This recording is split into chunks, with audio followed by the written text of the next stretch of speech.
new type of drone mounted with a munition which can pierce metal has been unleashed by Kyiv against Russia, says a new report. There is no explosion, no dense white smoke. This is thermite.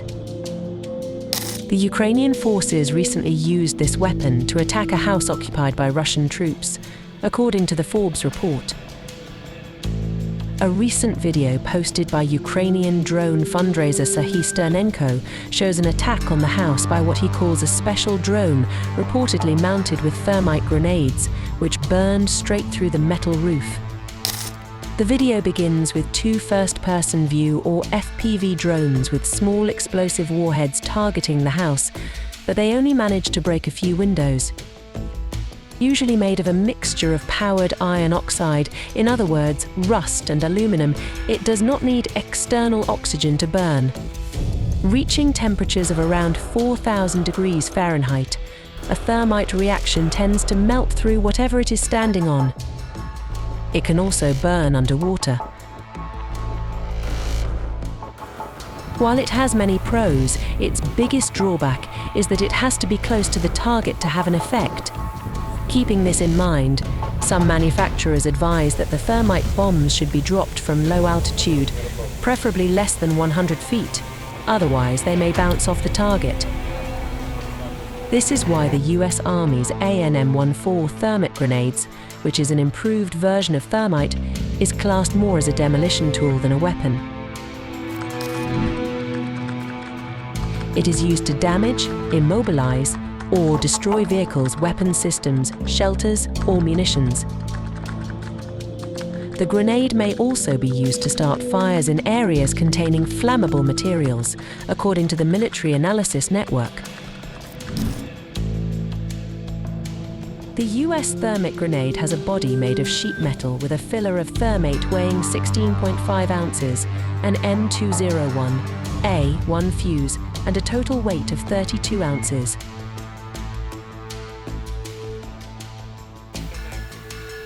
While the thermite demolition normally requires hand placement of the grenade.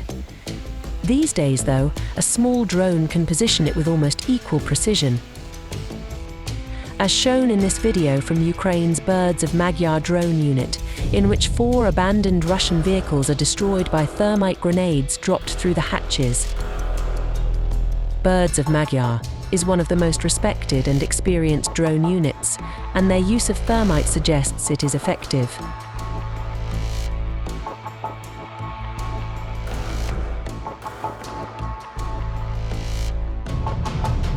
The Forbes report says that some of the thermite munitions are coming from the Steel Hornets group, which basically functions as Amazon for drone bombs, shipping small orders directly to individual drone units.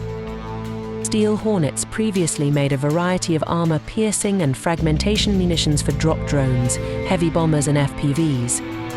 It's only been a few months since they launched a new product line of thermite munitions, as per Forbes.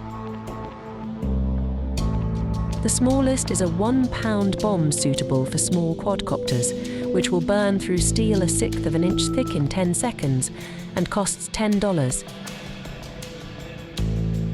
The largest weighs over 5 pounds and will burn through 1/3 of an inch of steel, leaving a hole 4 inches across and filling the interior with red-hot liquid metal, costing $24.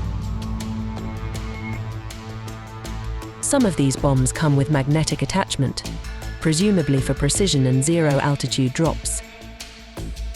The combination of drones and thermite is a powerful one, as the drone's precision delivery can out the thermite exactly where it will have the greatest effect. And even a small grenade can start a big fire.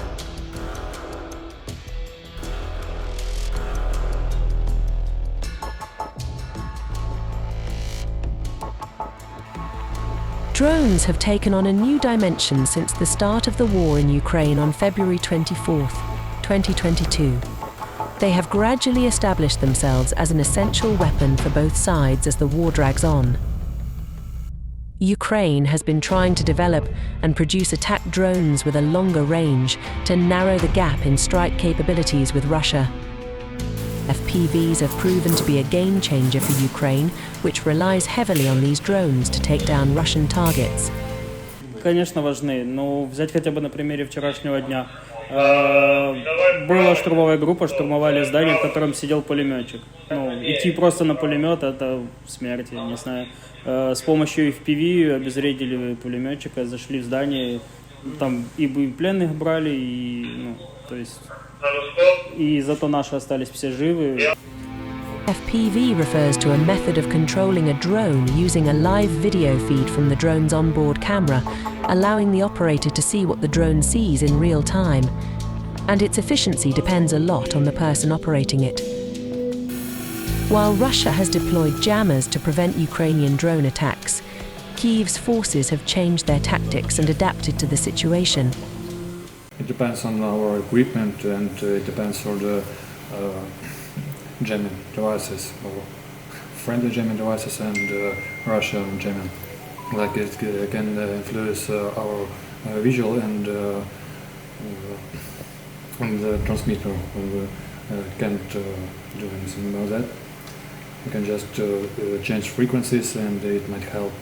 And it's adapting, we are adapting. And Moscow regularly conducts long-range aerial bombardments of Ukraine with missiles and drones, particularly Iran-made Shahid, also known as kamikaze drones. As Ukraine steps up drone attacks on Russian oil and gas storage sites and electricity substations, thermite is likely to feature increasingly. And the metal cages which the Russians have started putting around its critical infrastructure to avoid drone attacks are unlikely to stop them.